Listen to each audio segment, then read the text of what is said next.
I was 19 when we were engaged and we were planning the wedding. And my ex-mother-in-law really wanted a show about her family to kind of like show off her parenting and her amazing family and look at my kids. There's such a good example of how my parenting has worked.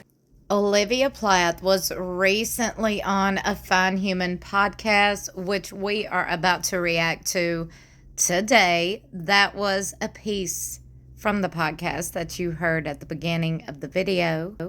Olivia is telling the story again of how she was snookered by Kim Plath into being on this show, being a part of this show, how it came to be, and all the things. She goes into more detail. This was a very lengthy interview. It was a very good interview, in my opinion, and I will link it in the description of this video so you can go watch it, go listen in its entirety. Like I said, it's very interesting. She gives a backstory. She talks about how it was growing up in that kind of environment, how it is being on reality TV, where she is now. And spoiler alert, if you didn't know, she is hosting some kind of group travel where you can go travel with Olivia. All that info is on her social media, so go follow her on social media, Olivia Marie Plath, if you're not already. Let's get into what I found was interesting about this podcast. And don't forget to like and share this video and subscribe if you are new here and haven't already.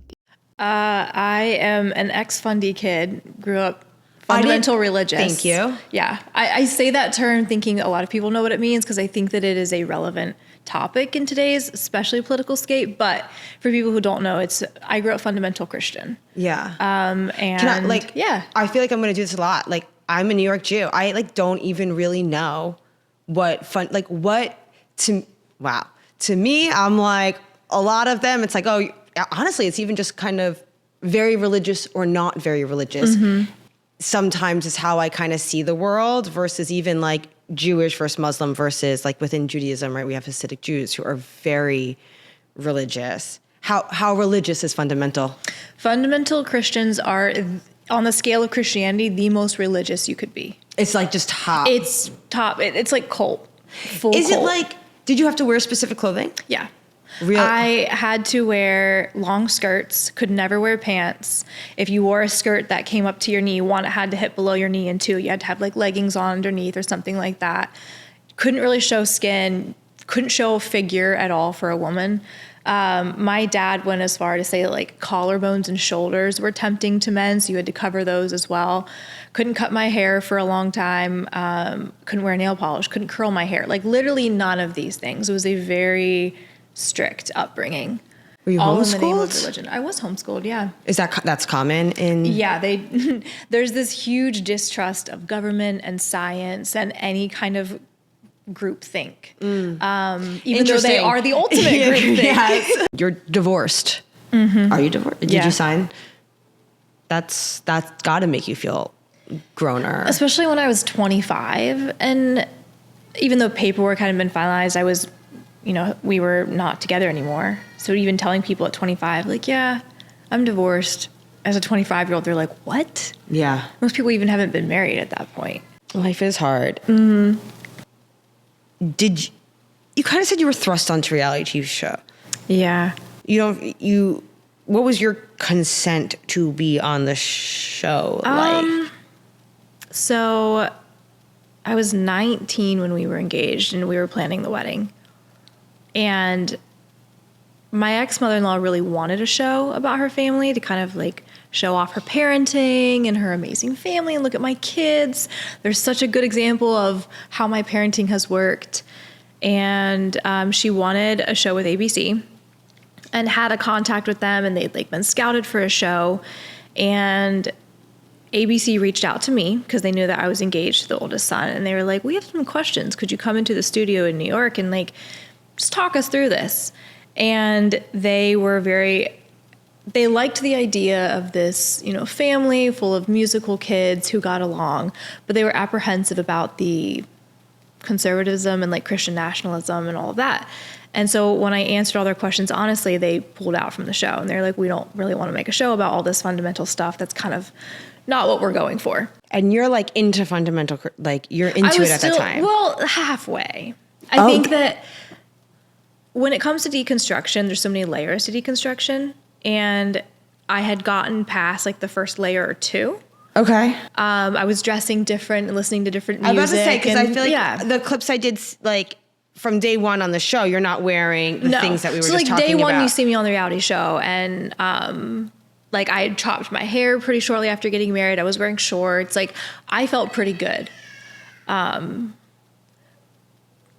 deconstruction that's way harder is everything inside. Yeah. And the foundation for how you see the world, and that took me several more years. So I was kind of like in an in-between place. Are the Plaths fundamental?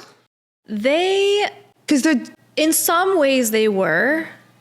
I think a lot of it wasn't about adhering to the fundamental faith as much as it was Kim wanted an environment where she could control her kids and her husband and her family. And just for like the Plaths, it was called the Plathville. Like that's the show. It's about the Plath family. Kim is the mom. Yeah.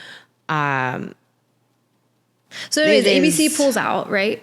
Yeah. TLC approaches her.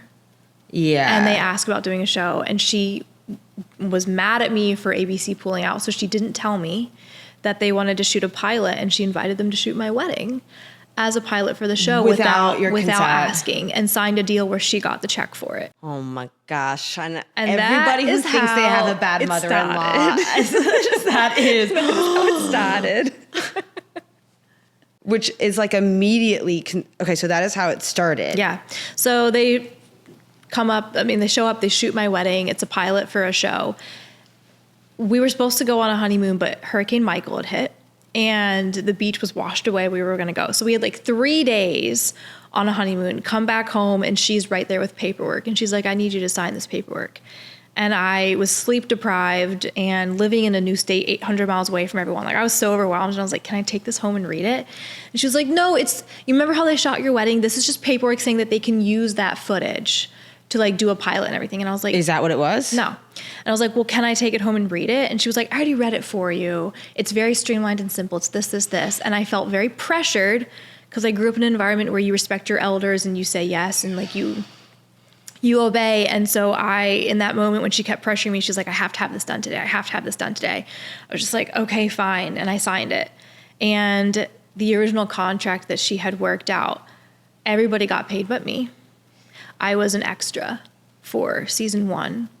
You were not an extra. Even though they used my wedding as the promo for the show to pitch it. And I was in every single episode. Yeah. But the network got away with not paying me because that's how she negotiated it. So I was thrust into reality TV. What about how many seasons were you on? 7. For season 2. Does this show still exist? Yes. They're still currently taping, even though so much has been uncovered about the abuse that you experienced from numerous members of this family. Yeah. And not just you, too. I feel like... No, not just me. Not just you. There's been other... It's just really interesting. It's just interesting because I feel like TLC is... in some ways, I think it actually really is on brand. It's so on brand because they are maybe, I guess, also really trying to push this narrative that they know is that narrative. Yes, I think that if you look at the world today, the political scope today, I think that it shows how conservative Christian values have been creeping their way into media for a very long time and slowly warming us all up and getting us accustomed to having these values permeate every aspect of our society. I think there's a reason why politics are the way they are today. It didn't happen overnight. No. For TLC, specifically, I reached out to them. I filed a report. I reported everything. I asked for an investigation of everything. They conducted an internal investigation and dismissed it all. And again, I think like on the one hand, it seems like, wow, they should take this show down because it's clearly the antithesis of their values. But the more I realize, like, it's kind of exactly what you're saying, which is actually, no, this is their values. Mm-hmm. Their values are that is an okay world. And this is not the first show like that. There's been multiple shows on TLC. If you look at the Willis clan, where the father was sexually molesting several of his daughters, and that was a show that was aired on TV as a wholesome family. And where are those daughters now? Or do they, like what I think I imagine about your story, and I don't know if this is true, is that being on reality TV and having access to the internet also really helped. It did, for sure. I would imagine women were reaching out to you and saying, hey, I've had this, whatever, getting some support. I always tell people that even though I did not make the conscious, educated choice to be on reality TV, and in many ways I was bullied into it by my ex-mother-in-law, there's so much good that came of that experience. Yeah. Whether it was me deconstructing faster because I was exposed to so many different worldviews. I think for a while it was really helpful to have the public mirror put back on me. Mm-hmm. My therapist would probably disagree with me on this. That's like literally what I always think I would really get out of being on reality. Yeah. I would see people comment on my behavior and I would say, oh, I never thought about it that way. Right. I felt so justified in doing this, but they're saying that I was in the wrong. And I mean, I read so many comments being like, she's narcissistic and she's BPD and she's this and she's that. And my therapist would say that it was really bad for me to take that all to heart. But I think that if you want to find a golden lining, there was some good to that of reflecting on my own behavior and kind of having it mirrored back to me. Do you feel bad for Ethan? I feel... Ethan's your ex, by the way. Ethan's my ex. Who was raised in this household that was very toxic, but then also did a lot of harm to you. I feel... It's actually funny because I feel like grief can encompass so much. Mm-hmm. When I look at the end of my marriage to him, I feel grieved for myself because of who he became, which is an abusive, misogynistic man. And I even feel bad, there was no should there, No. I feel so much empathy and sympathy for young Ethan. I think of who I met, who was a 16-year-old boy who was very sheltered, and... He's younger than you? We were both 16 when we met. Oh, you were both 16 when you met. We were both 16 when we met. It wasn't until we had started courting to get married that he told me that he had lost a sibling in childhood. I had no idea about this, and all of a sudden it was like, oh, I see this sadness that you carry. Yeah. And I see this family that you've come from, and I see these limitations you have from it. You don't even have an education, a proper education. And I feel very sad for that younger version of him. I came from the same world. So 5 years later, when we were going our separate ways, I don't feel the same sympathy for that person.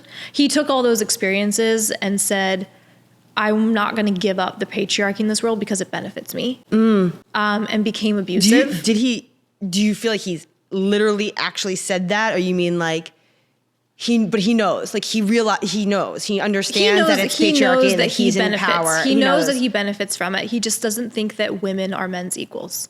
I do. Maybe it's because I think pitying people is actually kind of cruel. I do feel bad for him. I feel maybe it's just easier for me to feel that way than to just hate or something. Yeah. But I see all of these men and I don't know. I think it's also because I hope that they would be bothered that I feel bad for them. Oh.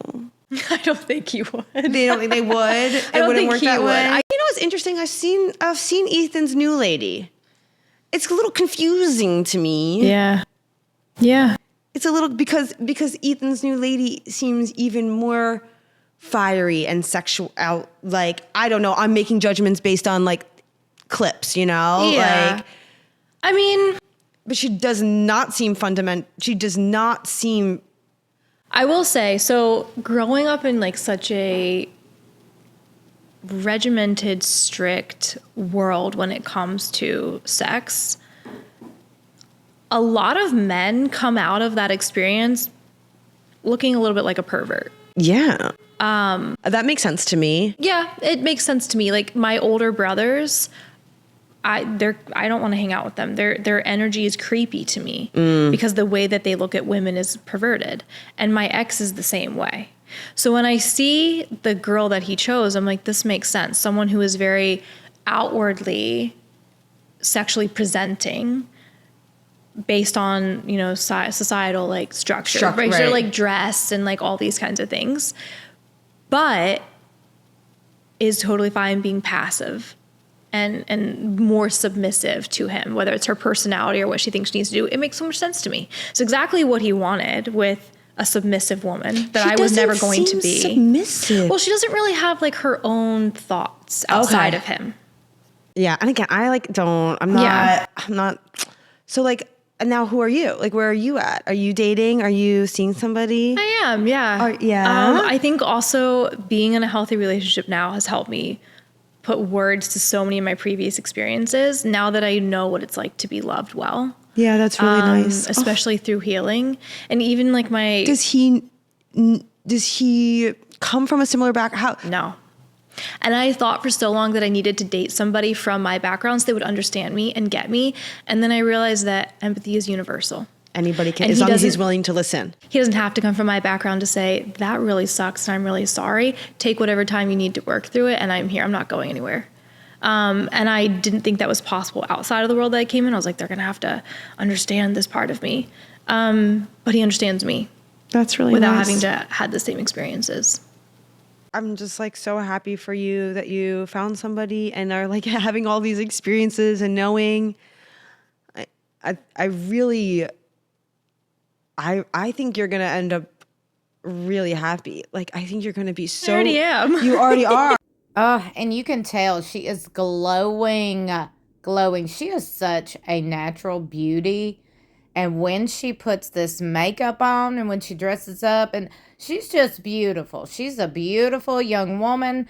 I think she is very inspiring for a lot of people out there. And I highly recommend, if you're not already, go follow Olivia Marie Plath on social media. Like I said at the beginning of the video, she is currently hosting some group travel things. She's got some spots open where you can travel with her next June. So go check it out. It's all on her social media. Don't forget, I linked the podcast episode that we reacted to today in the description below this video.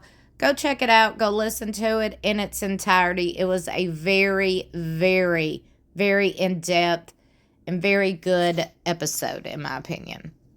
Don't forget to like and share this video and subscribe. I love you for watching. I'll see you in my next video or in the comments below.